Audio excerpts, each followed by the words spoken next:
నిన్నే చెప్పుకున్నాం, హఫీజ్ సయీద్ అనేటువంటి తీవ్రవాది, వాడి కొడుకు మొన్న మధ్యన ఇద్దరిని లేపేశారు మనోళ్ళు, వాడి బంధువులు కూడా చాలామందిని లేపేశారు. కాశ్మీర్లో అతిపెద్దదైనటువంటి కీలకమైనటువంటి ఉగ్రవాద నేత, రిక్రూట్మెంట్లు ఎక్కువగా చేసేటువంటి నేత. వాడు ఈ మధ్యన రాజకీయాల్లోకి వస్తున్నాడు, ఓ పార్టీ తరపున పోటీ చేయబోతున్నాడు, పార్లమెంట్ సభ్యుడిగా పోటీ చేయబోతున్నాడు.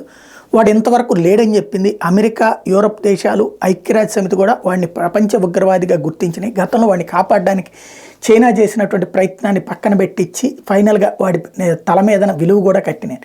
వాడు ఇప్పుడు రాజకీయాల్లో పోటీ చేయబోతున్నాడు. ఆ క్లిప్పింగ్స్ని చూపెడుతూ భారత విదేశాంగ శాఖ వాడిని మాకు అప్పగించండి అని చెప్పేసి పాకిస్తాన్ ప్రభుత్వాన్ని అడిగింది. పాకిస్తాన్ డబుల్ గేమ్ ఏంటో ఇప్పుడు బయటపడింది.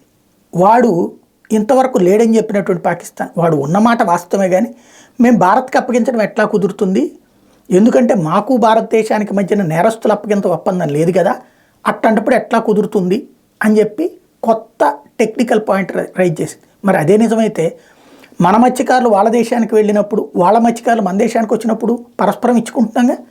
ఆ విధంగా ఇప్పుడు హఫీజ్ సయీద్ అనే తీవ్రవాది మనకు అప్పచెప్తే, పాకిస్తాన్లో ఏమైనా తీవ్రవాద కార్యకలాపాలు చేసేవాడు భారత్లో ఉంటే అడ్రస్ ఇస్తే పంపిస్తాంగా వాడిని.